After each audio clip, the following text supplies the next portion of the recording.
नमो सिद्धाणं नमो आयर्याणम्।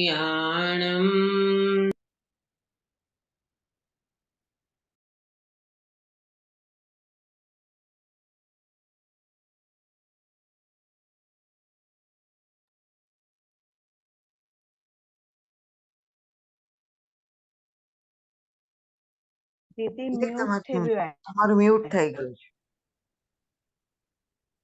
અવાજ નથી આવતો તમારો. હા, નથી આવતો.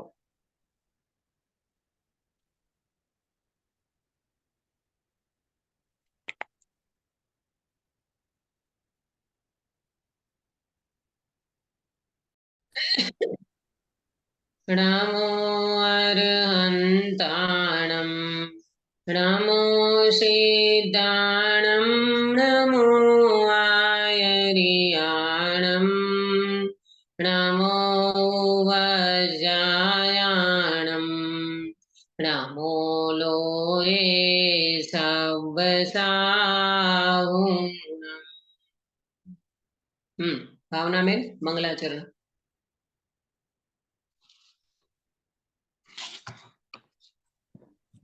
मंगलमय मंगल करण वीतराग विज्ञान नमो ताहि जाते भय अरिहंतादि महा करि मंगल करियो महा ग्रंथ करण को कार जाते मिले समाज सब पावे निज पद राज। बहुत सुंदर मंगलाचरण किया आपने। सुबह मंगल प्रभात की मंगल बेला में हमारी मोक्ष मार्ग प्रकाशक जी शास्त्र की चर्चा चल रही है। इसमें हम अरहंतों का स्वरूप देखें, मतलब देख चुके हैं कैसे होते हैं हमारे अरहंत भगवान। आपने इसमें समझा होगा जब हमने ये स्वरूप का विचार किया था कि अरहंत भगवान की कैसी दशा होती है, कैसे अरहंत बनते हैं और अरहंत भगवान के पुण्य का उदय भी कैसा रहता है। हर प्रकार से देखें तो अरहंत भगवान के समान, अरहंत देव के समान जगत में कोई देव नहीं है, क्योंकि ये वितरागी देव हैं, ये रागी द्वेषी नहीं है। इनके अंदर में किसी भी प्रकार का राग का एक कण भी मौजूद नहीं है। ऐसी वितरागता को प्राप्त कर चुके हैं। ऐसे हमारे अरहंत भगवान वास्तव में देखा जाए तो साधना के माध्यम से अपने स्वरूप का आश्रय लेते हुए ये अरहंत भगवान वितराग, सर्वज्ञ और हितोपदेशी तीर्थंकर का जीव है। तो हमारे लिए उनकी ओम ध्वनि खिरती है तो हमें उनका उपदेश भी प्राप्त होता है। ऐसे अरहंत भगवान का स्वरूप हमने विचार किया। वास्तव में देखा जाए तो ये जीव ही अरहंत बनता है, ये जीव ही सिद्ध होता है ना। 5 पद में एक बार जो जीव स्थित होता है वो पहले तो अज्ञान दशा में ये जीव संसार अवस्था में ही होता है। संसार अवस्था को पार कब करता है? पहले वो जीव सम्यक दर्शन की प्राप्ति करता है। रत्न त्रय को प्राप्त करे बिना, आत्मा का श्रद्धान करे बिना कोई भी जीव मोक्ष मार्ग में एंट्री उनको नहीं मिलती है। तो इसी तरह से ये जीव आगे बढ़ते हुए अपनी यात्रा को सर्वज्ञता यानी अरहंत तक वो जीव पहुंच जाता है। अरहंत पद की प्राप्ति वो जीव कर लेता है। हम समझें इस बात को कि अरहंत भगवान के जीवन में अज्ञान भी नहीं और कषाय भी नहीं। क्या बोला? 2 शब्द। अरहंत भगवान के जीवन में अज्ञान भी नहीं है और कषाय भी नहीं है। अज्ञान नहीं है तो केवल ज्ञान की प्राप्ति हो गई, और कषाय नहीं है तो वितरागता की प्राप्ति हो गई। गिरीश भाई, समझ में आ रहा है आपको? जी हाँ, ख्याल में आया? भगवान को अज्ञान नहीं है तो केवल ज्ञान हो गया, भगवान को कषाय नहीं है तो वितरागता प्राप्त हो गई। अब अपना ऑब्जर्वेशन करें कि हमारा अज्ञान मौजूद है और हमारी कषाय मौजूद है, तो फिर ये जीव कैसे ज्ञान की प्राप्ति करेगा, कैसे ये जीव अपने जीवन में वितरागता को प्राप्त कर सकेगा। देखो, सामने अरहंत भगवान का विचार करने को कहा है, अरहंतों का विचार करते हैं, तो अरहंत भगवान का विचार करने वाले जीव को इतना तो समझ में आना चाहिए कि भाई ये जीव एक बार संसार अवस्था में से निकल करके मुनि दीक्षा अंगीकार करके रत्नत्रय की प्राप्ति करके ये जीव इतना ऊंचा उठ सका, तो मैं क्यों नहीं बन सकता, मुझे ज्ञान की प्राप्ति क्यों नहीं होगी, मैं सम्यक ज्ञान को प्राप्त क्यों नहीं कर सकता, और मैं वितरागता का एक अंश का अनुभव वर्तमान में ये जीव क्यों नहीं कर सकता। इसके लिए इस जीव को सेल्फ ऑब्जर्वेशन, अपना निरीक्षण करना चाहिए, तब जाकर के ये जीव को ये अवस्था की प्राप्ति होती है। बराबर। अरहंत भगवान के वैभव की बात की मैंने आपको व्हाट्सएप पे अपने ग्रुप में मैंने आपको वो भेजा है, अरहंत भगवान का 34 अतिशय। देखो, अरहंत भगवान का गुण होता है ना, 46 गुण के धारी होते हैं। अरहंत भगवान के कितने गुण होते हैं काश्मीरा में? 46 गुण दीदी, 46 गुण। 46 गुण के धारी अरहंत भगवान होते हैं। कौन से हैं 46 गुण?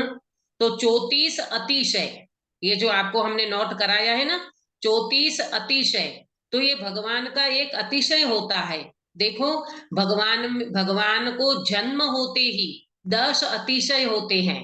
वो आप उनको आप देखोगे तो आपको सब बातें उसमें लिखी हुई है। कुछ आपको समझ में नहीं आए तो आप पूछ लेना, ताकि इनकी चर्चा करेंगे तो बहुत लंबी हो जाएगी, तो अपना विषय आगे नहीं बढ़ पाएगा। तीर्थंकर के जीव को जन्म से उनका खून कैसा होता है? बोलो।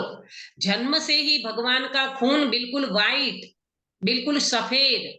अपना खून कैसा होता है सुनीता जी? अपना खून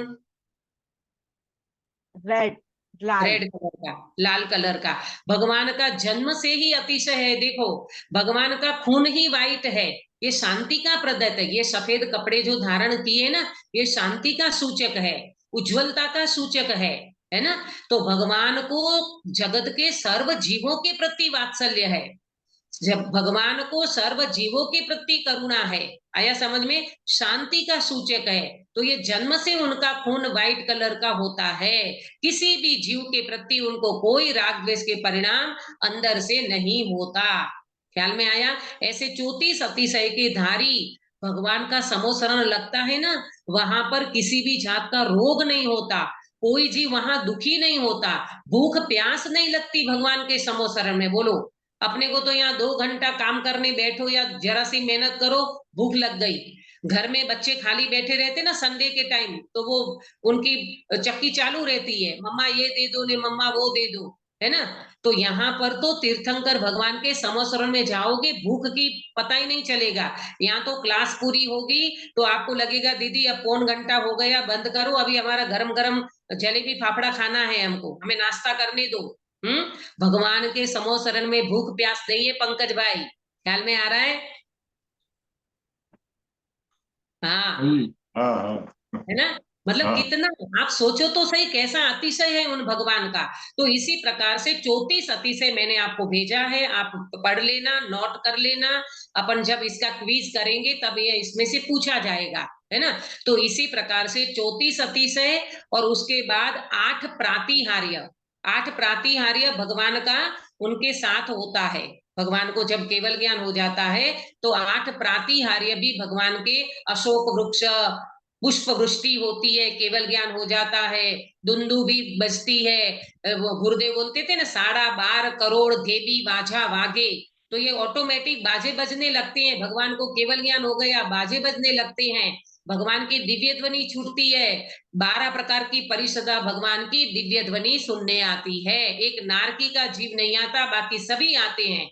न्योला आए, सर्प आवे, बंदर आवे, हाथी आवे, गैया आवे, बैल आवे, सब आते हैं, शेर आवे। और कैसा अतिशय भगवान का, शेर और गाय दोनों पास में बैठे हों लेकिन लेस मात्र भी वैर का भाव उत्पन्न नहीं होता। किसको अंकित भैया?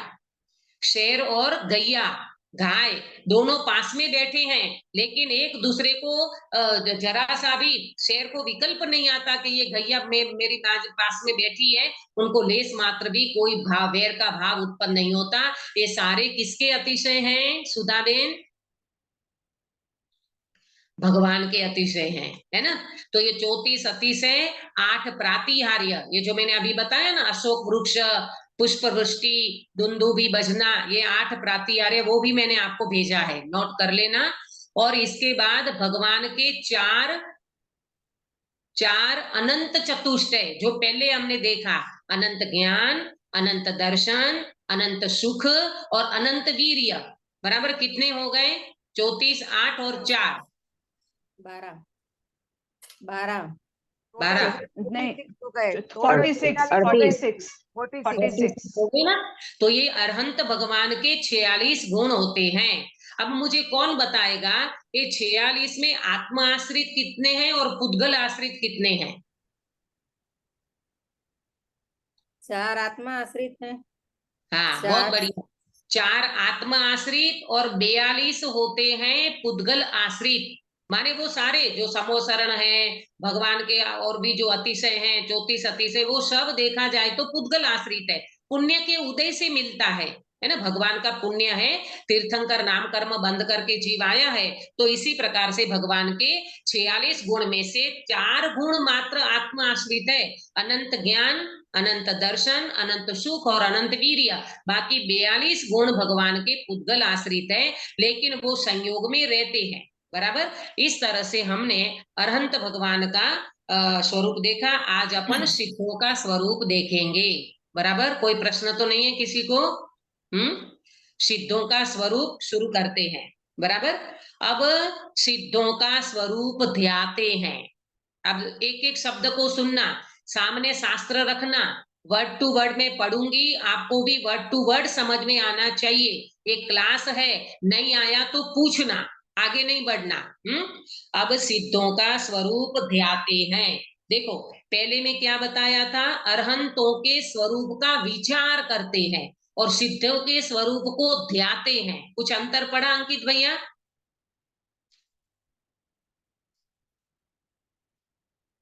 अंतर पड़ा ना? हाँ, ध्यान करते हैं उसके हाँ, स्वरूप, सिद्ध भगवान के स्वरूप का ध्यान करते हैं। बहुत बढ़िया। अरहंतों के स्वरूप का तो विचार करने को कहा और सिद्धों के स्वरूप का ध्यान करने को, ध्याते हैं, ध्यान करते हैं।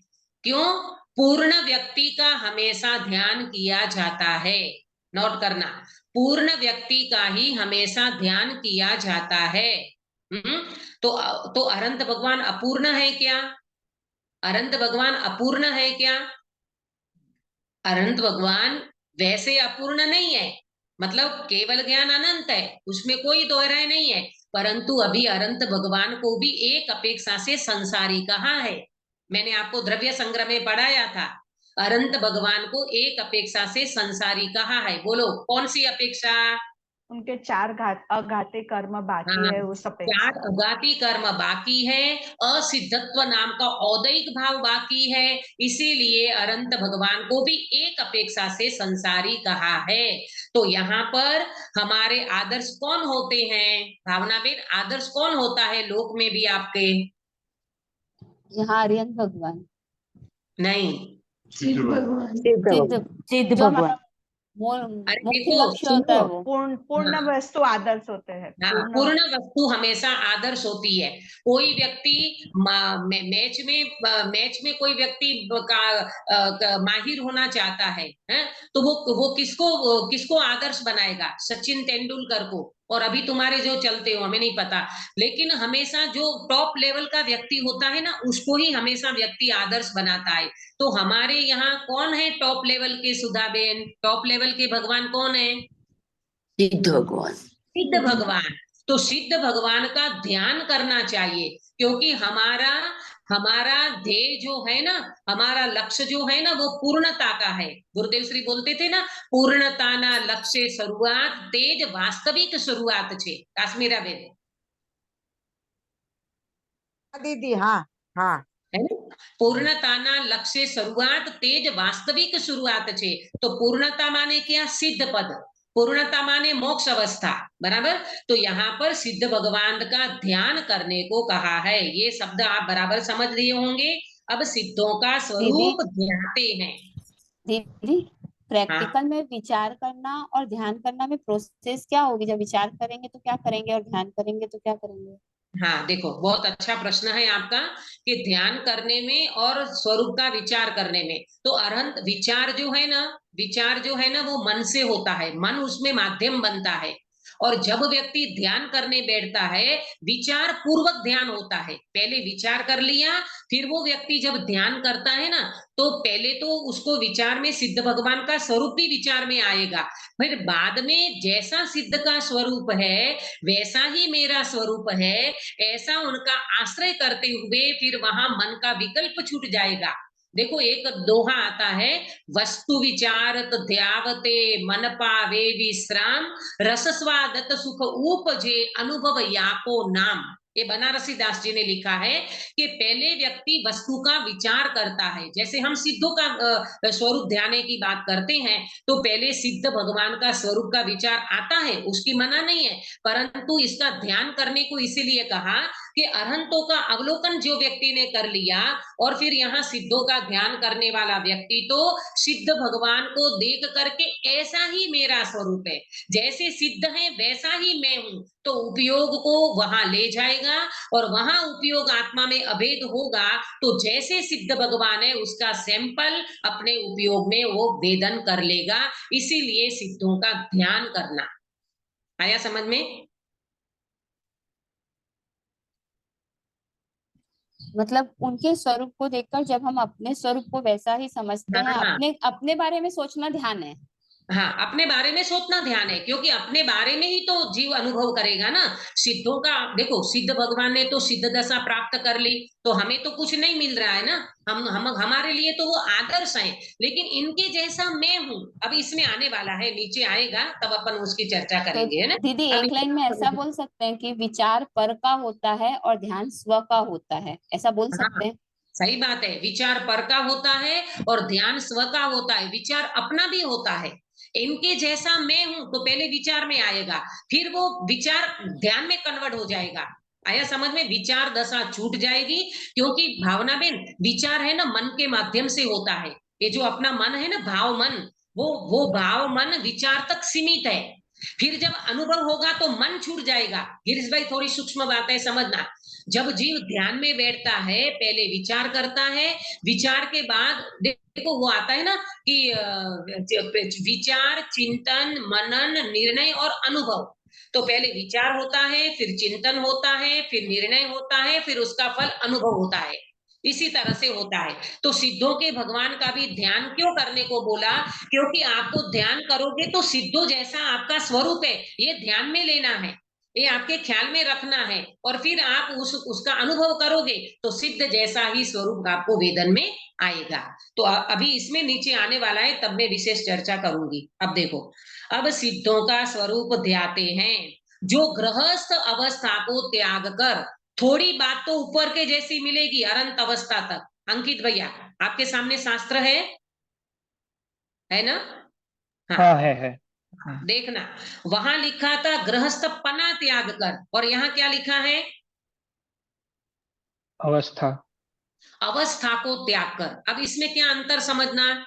ग्रस्त पना माने मैंने बताया था अट्रैक्शन, एकत्व, लगाव, ये नहीं छूटता।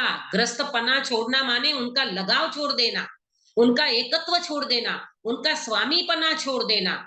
आया समझ में? और उसके बाद गृहस्थ अवस्था को त्याग कर, वो छूट गई माने ग्रस्त पना छूटा, वहां भी जीव मुनि बनता है। यहाँ तो कहते हैं ग्रस्त अवस्था छूटेगी ही छूटेगी।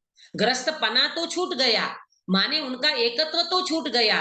लेकिन अब कोई व्यक्ति ये कहे कि हम तो ज्ञानी बन गए, तो हम तो फिर घर में रह करके केवल ज्ञान कर लेंगे, तो बोले ना, अवस्था भी छोड़नी पड़ेगी, गृहस्थ अवस्था का भी त्याग करना पड़ेगा। इसके बिना मुनि दशा नहीं होगी, और इसके बिना केवल ज्ञान नहीं होगा। अरहंत नहीं बनोगे तो फिर सिद्ध कैसे बनोगे? इसीलिए गृहस्थ अवस्था को त्याग कर, बराबर। उसके बाद मुनि धर्म साधन द्वारा, वहां लिखा था मुनि धर्म अंगीकार करके। गिरीश भाई आपको समझ में आ रही है बात? मुनि धर्म साधन द्वारा, ऐसा क्यों लिखा? तो मुनि धर्म साधन माने शुद्ध उपयोग। पंकज भाई क्या बोला? मुनि धर्म साधन माने शुद्ध उपयोग।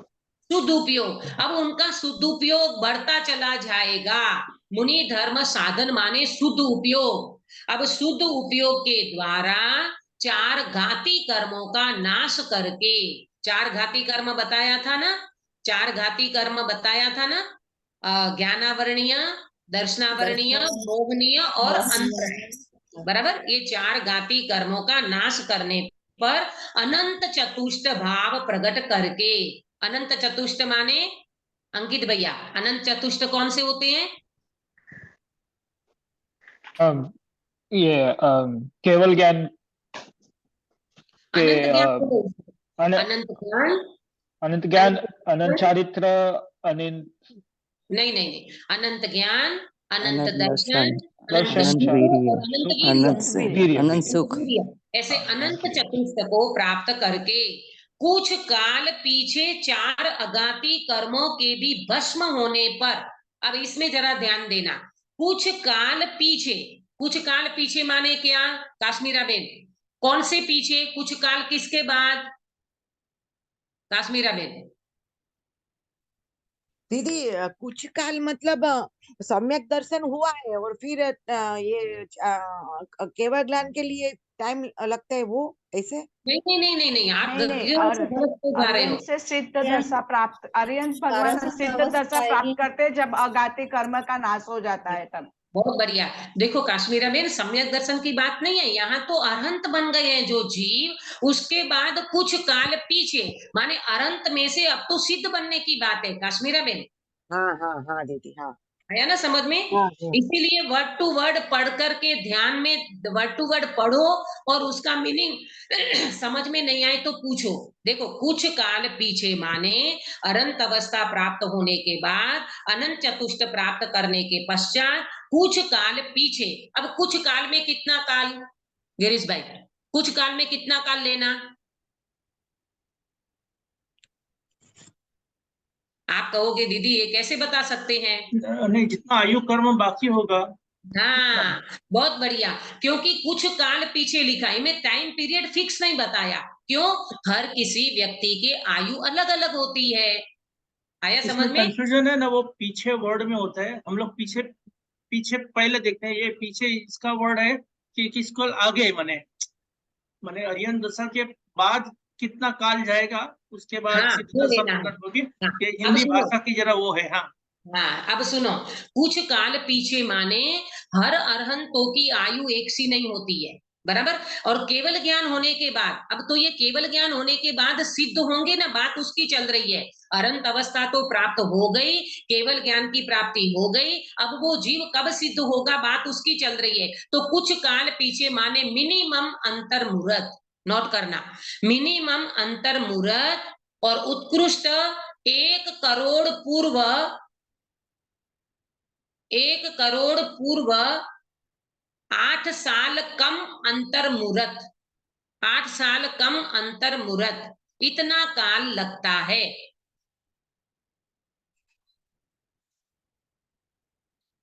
बात को समझना, कुछ काल पीछे माने मिनिमम अंतर मुहूर्त, लेकिन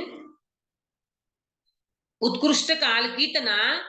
तो कोटि पूर्व, करोड़ पूर्व, बराबर। 1 करोड़ पूर्व 8 साल, उसमें 1 करोड़ में इतना बात कर देना, 8 साल कम अंतर मुहूर्त। पंकज भाई बात समझ में आई आपको? हाँ जी। है ना? हाँ। अब देखो मैं समझाती हूँ कि करोड़ पूर्व, पूर्व जो लिखा ना, करोड़ पूर्व किसको कहते हैं? 1 करोड़ पूर्व, इसका क्या है हिसाब किताब? मैंने पढ़ाया है आपको। 84 लाख गुणिया 84 लाख वर्ग, हाँ?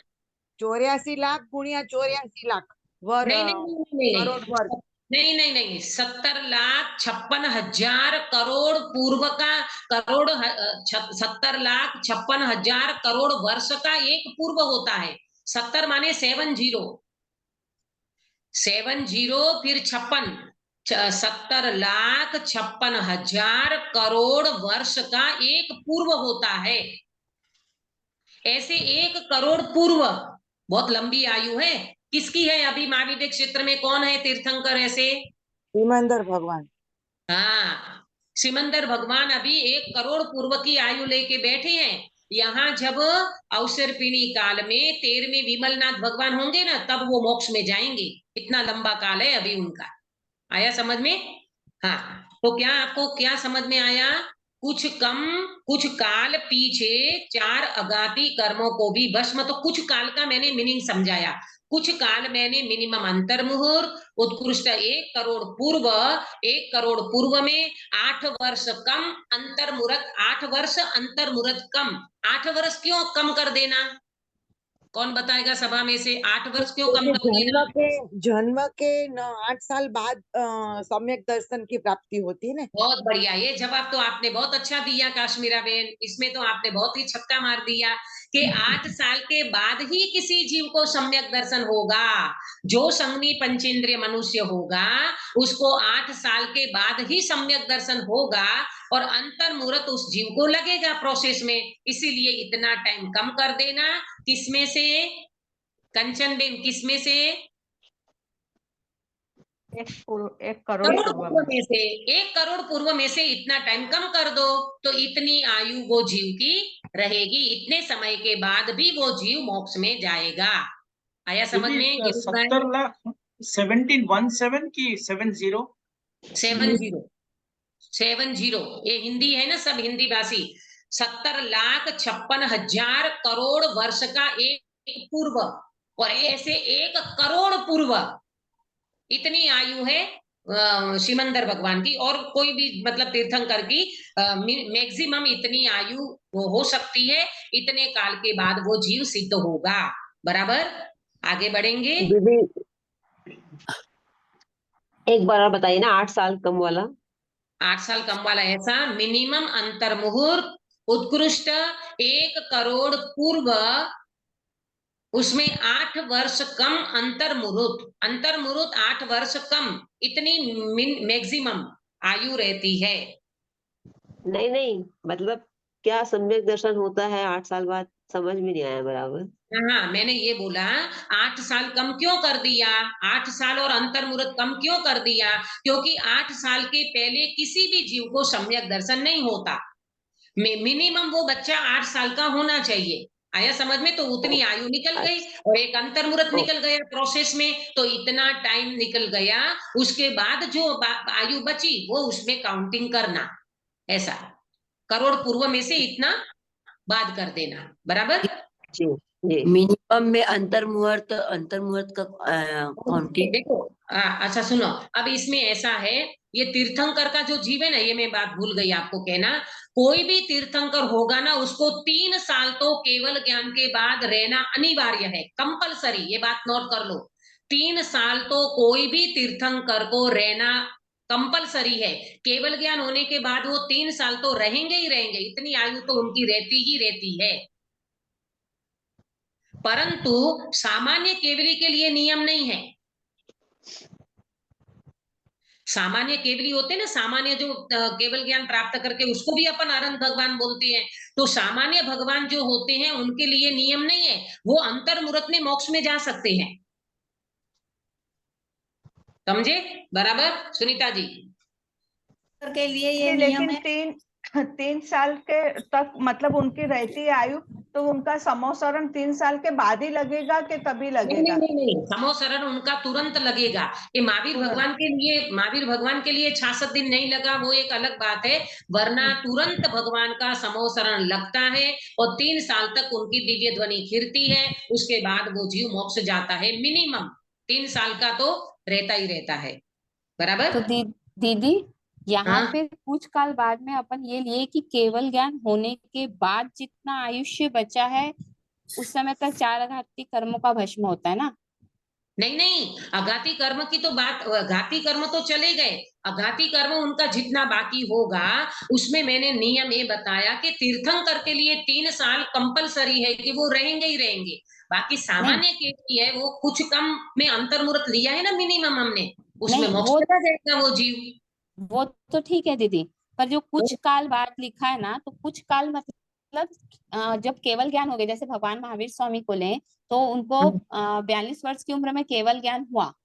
हाँ उसके बाद लिख रहा है कि कुछ काल के बाद चार आघाती कर्म, तो यहाँ पे भगवान महावीर के लिए कुछ काल का मतलब 30 वर्ष होगा ना, बिल्कुल बिल्कुल, गिन लेना, जैसे जो तीर्थंकर का है ना? जितना काल है उसका गिन लो तो उसका।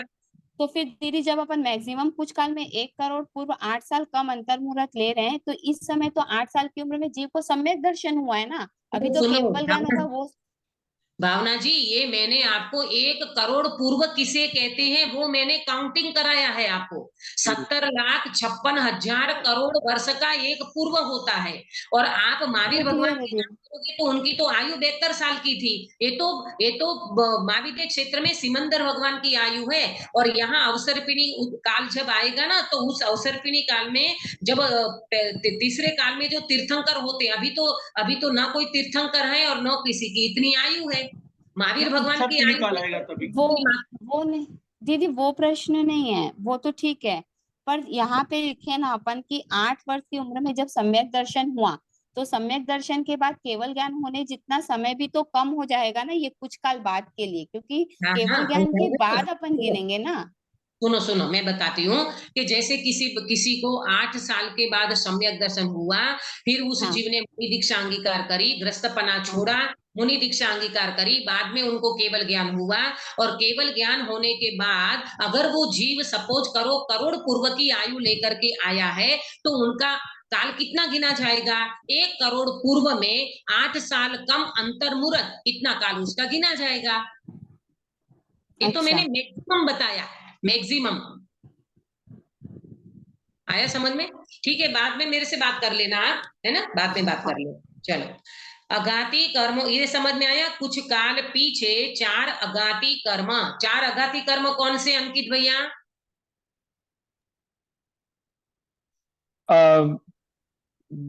अंतराय वेदनीय ये हमेशा घोटाला हो जाता है तुमसे। वेदनीय नाम, आयु, गोत्र, आयु वेदनीय, नाम, आयु, आयु नाम और गोत्र। नाम आयु गोत्र नाम। हाँ, वेदनीय, आयु, नाम और गोत्र, बराबर। ये अघाती कर्म है ना, उसका भी भस्म होने पर परम औदारिक शरीर को भी छोड़कर, परम औदारिक शरीर बताया था जिसमें से निगोदिया जीव निकल जाते हैं, बिल्कुल कंचन वर्णी काया बन जाती है, उसको छोड़कर ऊर्ध्व गमन स्वभाव से लोक के अग्रभाग में जाकर विराजमान हुए, बराबर। औदारिक शरीर को, परम औदारिक शरीर को छोड़कर ऊर्ध्वगमन स्वभाव से, ऊर्ध्वगमन माने ऊंचे जाना, ऊपर जाना। ये आत्मा का स्वभाव है ना गिरीश भाई, आत्मा का स्वभाव ही ऊर्ध्वगमन है, ऊपर जाना ही इनका नेचुरल स्वभाव है। अपने को ये लगता है ना कि भगवान ऊपर जाके क्यों सिद्ध हो गए, वो सिद्धालय में जाके क्यों विराजमान हो गए? अरे ऊर्ध्वगमन करना ये जीव का स्वभाव है। अब ये ऊर्ध्वगमन के लिए 4 बात नोट करो। ऊर्ध्वगमन स्वभाव को 4 दृष्टांत से समझाया है। नंबर 1, कुमार के चाक की भांति। नंबर 1, कुमार के चाक की भांति। जैसे कुमार का चाक होता है ना, ऐसे घूमता है, बीच में लकड़ी डालते हैं, फिर वो घूमता है, फिर उसको छोड़ दिया, लकड़ी निकाल दी, उसके बाद भी घूमता रहता है, और वो जो मिट्टी है ना ऐसे ऐसे शेप में, आकार में आ जाती है ना। तो कुमार का चाक लकड़ी निकालने के बाद भी घूमता रहता है, वो उसका नेचुरल स्वभाव है, समझो, वो उसका नेचुरल स्वभाव है। आप कहोगे कि वो तो छोड़ दिया ना, लकड़ी निकाल दी ना, अब क्यों घूम रहा है? अरे उसका स्वभाव है। इसी तरह ऊर्ध्वगमन करना जीव का स्वभाव है। आया समझ में? दूसरा,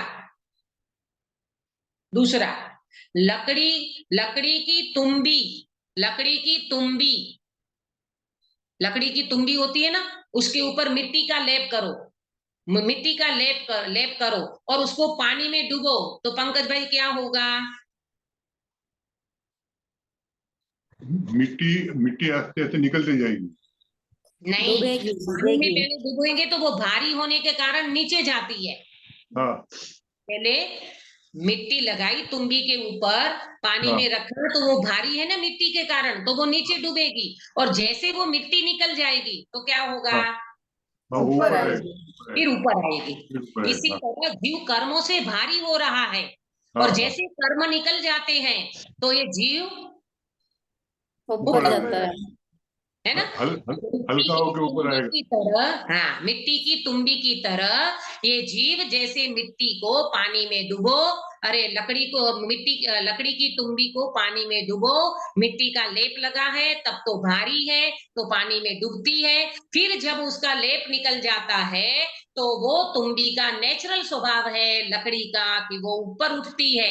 इसी तरह कर्म के कारण जीव भारी होता है तो संसार में परिभ्रमण करता है, और आत्म साधना के द्वारा जब जीव अपने स्वभाव को प्राप्त करके कर्मों को हटा देता है तो गिरीश भाई क्या होता है?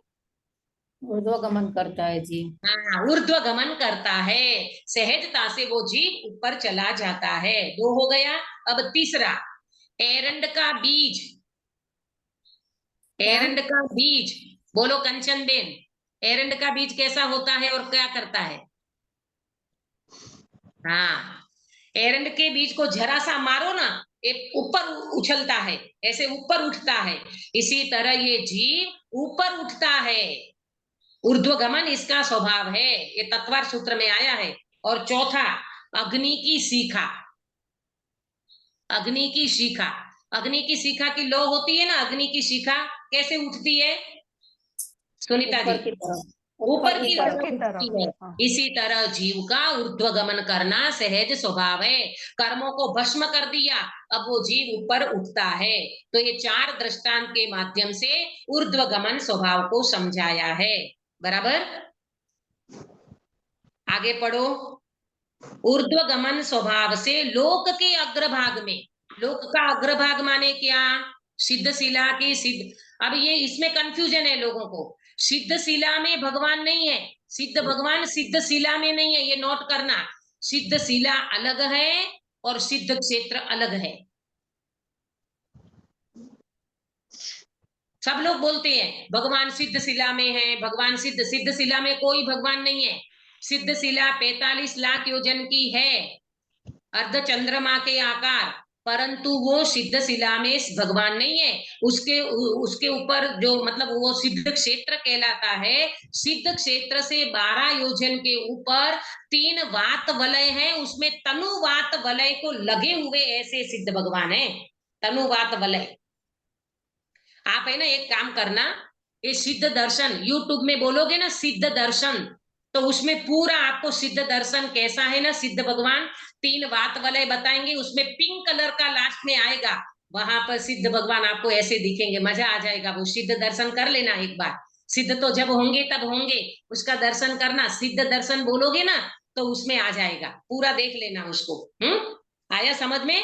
लोक का अग्रभाग माने जो तनुवात वलय है, वो तनुवात वलय को लगे हुए ऐसे सिद्ध भगवान है। 3 वात वलय है ना, घनोदधि, घनवात और तनुवात। तो तनुवात वलय एकदम पतला वायु, उसके बराबर अड़के सिद्ध भगवान, अनंत सिद्ध भगवान विराजमान है।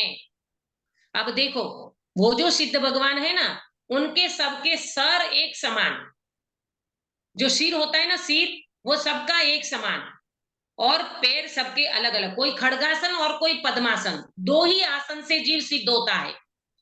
गिरीश भाई क्या बोला?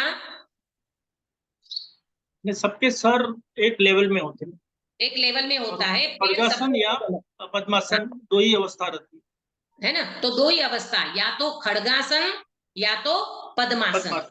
और हमारे छद्मस्त जीवों का क्या होता है, पैर सबके एक समान नीचे होते ना अपन, और हाइट सबकी कोई 5'2", कोई 5'3", कोई 5'4", कोई 6 फुट का, तो वो सबका अलग अलग होता है। जमीन पे पैर सबके एक से हमारे छद्मस्त के, और वो लेवल अपना सबका सिर का अलग अलग, कोई 5'2", कोई 5'4", ऐसे अलग अलग होते हैं ना। और सिद्ध भगवान का मस्तक का लेवल सबका एक सा, और फिर किसी की, महावीर भगवान की 7 हाथ की, आदिनाथ भगवान की 500 धनुष्य की, बाहुबली जी की 525 की, भरत जी की 450 की, तो सबका अलग अलग ऊपर का लेवल। बराबर आया समझ में पंकज भाई आपको? हाँ जी। है ना? हाँ। हाँ। तो इसी तरह से लोक के अग्रभाग में जाकर विराजमान हुए, वहां जिनको समस्त पर द्रव्यों का संबंध छूटने से मुक्त अवस्था की सिद्धि हुई। समस्त पर द्रव्यों का, द्रव्य कर्म, भाव कर्म, नो कर्म सब छूट गया और क्या हो गए? मुक्त अवस्था की सिद्धि हुई। तथा जिनके चरम शरीर से किंचित न्यून पुरुषाकारवत आत्म प्रदेशों का आकार अवस्थित हुआ। अब इसको समझो गिरीश भाई, आपके पास शास्त्र नहीं है ना?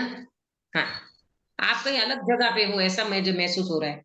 हाँ, तथा जिनके मुंबई चरम में है। शरीर से किंचित न्यून, अब इसको समझो, चरम शरीर माने कौन सा शरीर? अंतिम शरीर। अंतिम शरीर जो बचता है वो। अंतिम शरीर पुरुष का होगा, ये ध्यान रखना।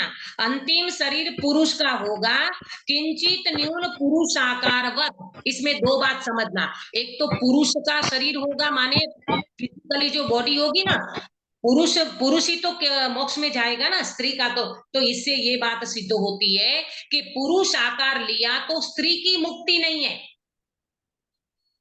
स्त्री की मुक्ति नहीं है। और श्वेतांबर में जो मलिनाथ भगवान को स्त्री अवस्था में मोक्ष मानते, वो कपोल कल्पना है, वो बिल्कुल गलत बात है। आया समझ में? ये बात से निकलती है ये बात। पुरुष आकारवत, जैसे पुरुष का आकार अंतिम शरीर का है, उससे किंचित न्यून। अब किंचित न्यून क्यों लिया काश्मीरा बेन? जो खाली सब जगह है वो निकल जाती है हाँ, अपने शरीर एक में। केवल एक ज्ञान कान होता में, है तभी एक सब। नाक हाँ। में, पेट में हवा, जो भी स्पेस है ना वो सारा निकल जाएगा। इसलिए 1/3 जैसा कुछ बताते हैं, तो वो सब निकल जाएगा। बाद में जो उनके आत्म प्रदेश होंगे, वो आत्म प्रदेश ऐसे ऊपर जाके सिद्ध हो जाएंगे। पंकज भाई समझ में आया आपको? हाँ दीदी। है ना? दो बात समझ में आई। एक तो पुरुष आकार सिद्ध होंगे, यानी अंतिम शरीर उसका पुरुष का ही होगा, तो स्त्री की मुक्ति डायरेक्ट नहीं होती। बराबर? मलिनाथ भगवान को स्त्री पने जो तीर्थंकर बोलते हैं, वो बात बिल्कुल गलत है। पक्ष किसी का रखना नहीं, मध्यस्थता से विचार करना वितरागता का मार्ग है, और अपने को भी वितरागी बनना है। बराबर? तो दूसरी बात, बल्लीनाथ के मतलब क्या की जगह पे कौन से भगवान मतलब वहां मोह गया है? मलिनाथ भगवान ही है, लेकिन उनको स्त्री पने मत मानो, वो पुरुष आकार पे सिद्ध हुए हैं। अच्छा। और दीदी जो समाज केवली है ना, वो भी यदि सिद्ध होंगे तो सिद्ध क्षेत्र में ही होंगे ना? कौन कौन? जैसे सामान्य सामान्य केवली। केवली। हाँ। देखो बेन, केवली ये जो तीर्थंकर है ना, तीर्थंकर वो तो वीआईपी व्यक्ति है, माने उनको पुण्य प्रकृति का कुछ अलग विशिष्ट प्रकार का योग रहता है। बाकी केवल ज्ञान में कोई अंतर नहीं है, सामान्य केवली का केवल ज्ञान और इनका कोई अंतर नहीं है ना? परंतु उनकी पुण्य प्रकृति का फर्क है, तो उसको उस प्रकार से फैसिलिटी मिलती है। बाकी सिद्धालय में सभी केवली और सभी अपने भगवान तीर्थंकर भगवान सभी सिद्धालय में एक से विराजमान हुए हैं। बराबर? तो आत्म प्रदेशों का आकार अवस्थित हुआ। समय हो गया है, 1 मिनट में मैं पूरा करती हूँ। आत्म प्रदेशों का आकार, और सिद्ध भगवान का कोई आकार होता है क्या? ये तो लिखा है आत्म प्रदेशों का आकार, इसका मीनिंग कोई सभा में से बताएगा? पुरुष आकार जो बोलते हैं ना, लास्ट का जो पुरुष शरीर आकार जो बोलते रहता हैं। है चरण वो। अब देखो, हमने सामान्य गुण में पढ़ा है, जैन सिद्धांत प्रवेशिका आप पढ़ चुके हो ना, उसमें प्रदेशत्व गुण की परिभाषा, प्रदेशत्व गुण की परिभाषा सभा में से कौन बोलेगा? जिस शक्ति के कारण हाँ, द्रव्य का कोई ना कोई आकार रहता है। बहुत बढ़िया, धन्यवाद। जिस शक्ति के कारण द्रव्य का कोई ना कोई आकार अवश्य होता है, उसको कहते हैं प्रदेशत्व गुण। तो सिद्ध भगवान को सामान्य गुण है कि नहीं, प्रदेशत्व गुण है कि नहीं? है। तो उनको आकार होगा, कौन सा? अंतिम शरीर छोड़ के जो गए पुरुष आकार, उस प्रकार का आकार होगा। अब नोट करना, उद्गल के आकार जैसा आकार नहीं होगा, परंतु आत्म प्रदेशों का आकार होगा। अंतिम शरीर छोड़ के गए ना पुरुष आकार, तो पुरुष आकार में वो जीव का आकार बन जाएगा। हमको आंखों से पुद्गल का आकार दिखता है ना, ऐसा आकार भगवान का नहीं दिखेगा, इसीलिए तो उसको निरंजन निराकार कहा। पुद्गल की अपेक्षा से निराकार और आत्म प्रदेशों की अपेक्षा से अंतिम शरीर छोड़ के गए उस अपेक्षा से आकार। दीदी ये नहीं समझा, मतलब पूतगल के आकार के जैसा आकार नहीं होगा और आत्म प्रदेशों का आकार होगा, मतलब थोड़ा कंफ्यूजन हुआ। मतलब ये है काश्मीरा बेन कि जैसे पुद्गल, जैसे जैसे कोई पुद्गल है, ये पुद्गल है तो इसका कोई ना कोई आकार है, तो ये तो आपको आंख के सामने दिखता है ना, ये तो हाँ। दिखता है, परंतु भगवान का आत्म प्रदेशों का आकार दिखेगा, ये डब्बी जैसा दिखेगा क्या? नहीं नहीं दिखेगा ना? उस अपेक्षा से उनको निराकार कहा। परंतु परंतु सुनो, परंतु आत्मा है, वस्तु है, चैतन्य आत्मा है, तो उसका कुछ न कुछ तो आकार होगा ना उनके प्रदेशों का। हाँ, तो हाँ। अंतिम पुरुष आकार रहेगा, परंतु वो हमको आंखों से नहीं दिखेगा, क्योंकि वो पुद्गल नहीं है, मूर्त नहीं है, वो अमूर्त है। आत्म प्रदेश किसी को दिखते नहीं है केवली भगवान के अलावा। केवली भगवान को केवल ज्ञान में आत्म प्रदेश दिखते हैं, तो केवली भगवान ही वास्तव में आत्मा को देख सकते हैं। अपन अभी आत्मा को ज्ञानी भी हो जाए ना, तो आत्मा का मात्र वेदन कर सकते हैं, प्रदेश को नहीं देख सकते। इसलिए हाँ। दो प्रकार का प्रत्यक्ष, वेदन प्रत्यक्ष और सकल प्रत्यक्ष, माने क्या बोलते हैं उनको, वेदन प्रत्यक्ष और सकल प्रत्यक्ष, माने पूरे आत्मा को देखना। पूरे आत्मा को तो केवल ज्ञानी देख पाएगा। आया समझ में? हाँ। बात समझ में आई? पुद्गल के जैसा आकार नहीं है, इसलिए तो निराकार कहा। और आत्म प्रदेशों का अंतिम शरीर छोड़ के जो गए हैं, तो आत्म प्रदेशों का कुछ न कुछ तो आकार बनता है ना, तो अरूपी आकार है उसका, आत्म प्रदेशों का पुरुष आकार। ऐसे सिद्ध भगवान सिद्ध हुए, आत्म प्रदेशों का आकार अवस्थित हुआ। समय हो चुका है, इसकी शेष चर्चा अपन कल करेंगे। आज बहुत सारी बातें आई है, आप नोट कर पाए होंगे कि नहीं कर पाए होंगे। थोड़ा बहुत आपको लगा होगा कि दीदी फास्ट चल गए, लेकिन ऐसी कोई बात नहीं है। मैंने अभी जो आपको इसमें बताया वो सिद्ध भगवान का स्वरूप बताया। सिद्ध भगवान हमारे आदर्श हैं, इसलिए इसका ध्यान करना है। सिद्ध भगवान मुनि धर्म यानी शुद्ध उपयोग करते हैं, उसके कारण वो घाती कर्म का क्षय हो चुका है, अनंत अवस्था प्राप्त कर चुके हैं। कुछ कम काल पश्चात वो जीव जैसे जैसी उनकी आयु होगी, उस प्रकार से वो जीव अघाती कर्मों का क्षय करेगा, फिर सिद्ध हो जाएंगे। कैसे होंगे?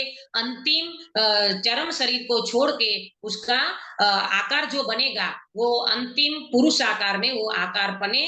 दो दो दो ध्यान में सिद्ध होते हैं, या तो खड्गासन या तो पद्मासन। इस प्रकार से वो जीव लोक के अग्रभाग ऊपर, जहां तनुवात वलय है, सिद्ध शिला के ऊपर सिद्ध क्षेत्र से 12 योजन, वो तनुवात वलय में जाकर के अनंत जीव सिद्ध विराजमान हो जाते हैं। सिर सबके एक से, पैर नीचे अलग अलग। इसी तरह और मनुष्य का जमीन पे अपन पैर रखते हैं और अपना सिर सबका अलग अलग बनता है। हम छद्मस्त हैं और वो सिद्ध भगवान सिद्ध हो चुके हैं। यहाँ तक की बात मैंने आपको कही है। इसमें कुछ भी रह गया हो तो कल अपन इसकी चर्चा करेंगे सिद्ध भगवान की, और उसके बाद आचार्य उपाध्याय और साधु का कॉमन स्वरूप जो आया है उसकी चर्चा करेंगे। हम सभी ऐसे सिद्धों का ध्यान करें और इस सिद्ध भगवान को आदर्श बनाएं और हमारा मोक्ष मार्ग प्रशस्त करें। इस मंगल भावना के साथ बात को विराम देती हूँ। निज निधि निज में बताई यह अनंत उपकार है, इसके लिए जिन वाणी माँ को वंदना शतवार है, वंदना शतवार है। सुधा बेन उत्सर्ग कराइए। नमो अर्यन्ताणं नमो सिद्धाणं नमो आर्याणं नमो वज्रायाणं नमो लोये सर्वसाम्नं। नमो अर्यन्ताणं नमो सिद्धाणं नमो आर्याणं नमो वज्रायाणं नमो लोये सर्वसाम्नं। नमो अर्यन्ताणं नमो सिद्धाणं नमो आर्याणं नमो वज्रायाणं नमो लोये सर्वसाम्नं। नमो अर्यन्ताणं नमो सिद्धाणं नमो आर्याणं नमो वज्रायाणं नमो लोये सर्वसाम्नं। नमो अर्यन्ताणं नमो सिद्धाणं नमो आर्याणं नमो वज्रायाणं नमो लोये सर्वसाम्नं। नमो अर्यन्ताणं नमो सिद्धाणं नमो आर्याणं नमो वज्रायाणं नमो लोये सर्वसाम्नं। नमो अर्यन्ताणं नमो सिद्धाणं नमो आर्याणं नमो वज्रायाणं नमो लोये सर्वसाम्नं। नमो अर्यन्ताणं नमो सिद्धाणं नमो आयर्याणं नमो वज्रायणं नमो लोये सर्वसाहुणं नमो अर्यन्ताणं नमो सिद्धाणं नमो आयर्याणं नमो वज्रायणं नमो लोये सर्वसाहुणं। बोलो अंतर्मुख मुद्राधारी सर्व जिनेन्द्र भगवान की जय जय हो। हो। नित्य बोधिनी द्वादशांगमयी जिनवाणी माता की जय जय हो। हो। 3 कम 9 करोड़ सर्वे वितरागी महामुनि राजों की जय जय हो। हो। परम अहिंसामय वितरागी जैन धर्म की जय जय हो। हो। सभी को जय जिने। जय जिनेन्द्र।